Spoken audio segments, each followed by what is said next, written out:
Assalamualaikum warahmatullahi wabarakatuh. Selamat pagi, siang, sore, dan malam untuk para penonton video saya pada kali ini. Perkenalkan, saya Rakian Grena Dewangga dari program studi S1 Sistem Informasi Universitas Airlangga Angkatan 2020 dengan NIM 082011633044. Pada kesempatan kali ini, saya akan membahas mengenai potensi yang saya miliki untuk menjadi seorang pemimpin. Setiap orang pada dasarnya memiliki karakter masing-masing. Oleh karena itu, setiap pemimpin juga akan memiliki karakternya masing-masing. Pada kesempatan kali ini, saya akan mencoba menceritakan potensi yang saya miliki. Mulai dari kelebihan apa yang saya miliki. Saya memiliki rasa percaya diri yang sangat tinggi. Hal itu terlihat dari ketika saya mencoba memulai hubungan dengan seseorang yang baru, maka saya akan dengan mudah beradaptasi dan akan mudah untuk mendapatkan hati seseorang tersebut. Dan selain memiliki rasa percaya diri yang tinggi, saya mampu berkomunikasi dengan baik. Hal itu terbukti saya dapat dengan mudah berkomunikasi dengan banyak orang. Selanjutnya, saya juga memiliki cara pandang atau sudut pandang tertentu yang mungkin tidak semua orang miliki. Contohnya yaitu ketika melakukan suatu pekerjaan, saya tidak terpaku untuk melakukan suatu pekerjaan dengan cara tertentu karena saya yakin setiap orang memiliki caranya masing-masing untuk melakukan suatu pekerjaan.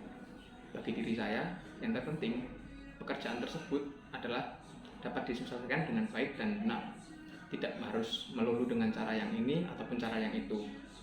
Setiap orang mempunyai cara kerja yang masing-masing dan cara kerja yang efektif tersebut tergantung dari orang masing-masing. Dan berikutnya, saya juga memiliki kelebihan yaitu saya mampu mengatur waktu yang saya miliki.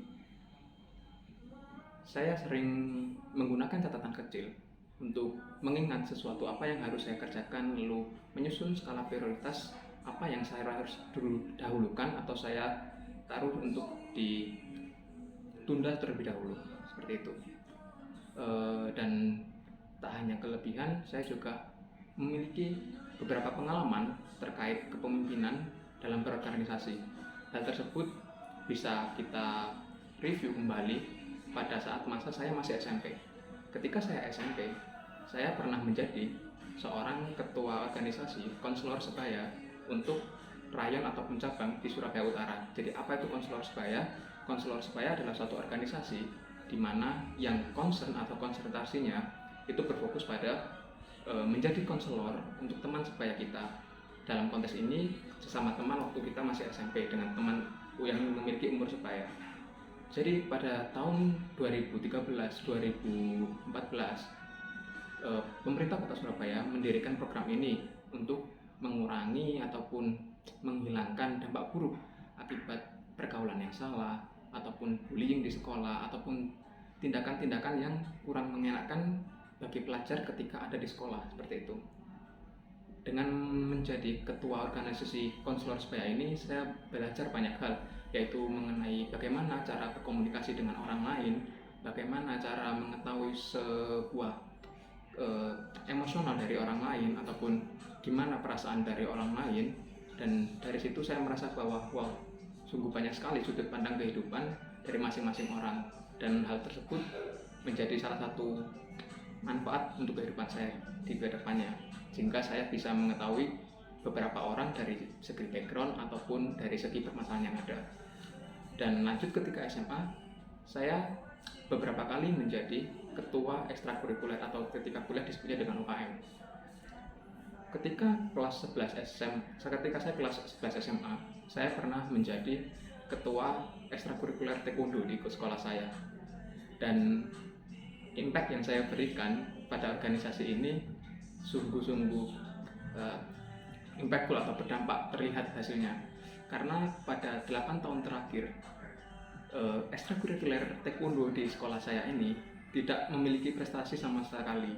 Akan tetapi ketika saya melihat potensi dari teman-teman saya ketika saya menjabat sebagai ketua, sebenarnya dari ekstrakurikuler saya ini sangat memiliki potensi banyak. Dan ternyata benar, ketika saya menjadi ketua, ketika saya aktif untuk mendorong teman-teman mengikuti kompetisi, mengikuti kejuaraan, nah itu terlihat.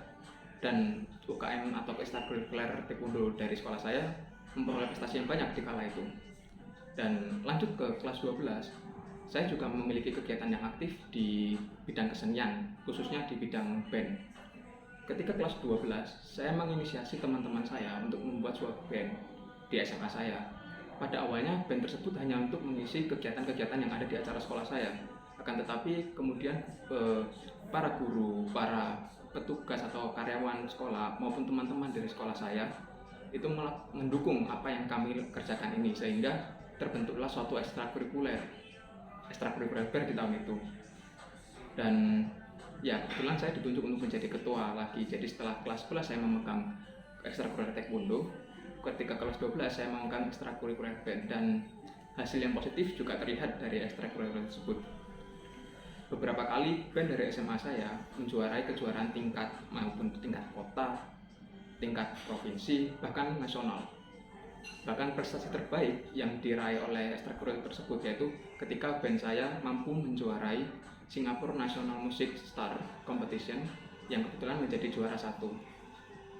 Dari situ, dari beberapa pengalaman ketika saya SMA menjadi ketua UKM ataupun ketua ekstrakurikuler, menjadikan beberapa banyak pengalaman yang bisa jadikan bahan pelajaran, seperti bagaimana mengatur waktu yang baik, bagaimana mengatur komunikasi yang baik dan benar, baik itu dengan teman-teman ataupun dengan pelatih ataupun dengan stakeholder yang terkait. Dari situ saya memiliki banyak pengalaman, sehingga saya yakin untuk kedepannya ketika meskipun ini kuliah ataupun ketika nanti saya lulus, saya berharap dengan pengalaman-pengalaman tersebut saya dapat mengimplementasikannya ke jenjang yang lebih tinggi lagi ataupun ke jenjang yang lebih luas lagi.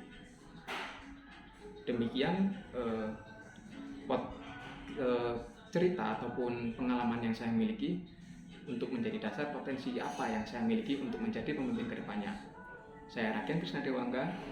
Terima kasih telah menyaksikan video saya. Mohon maaf apabila ada kata yang kurang berkenan ataupun kata yang kurang dapat dicerna dengan baik. Saya mohon maaf dan terima kasih. Saya akhiri. Wassalamualaikum warahmatullahi wabarakatuh. See you.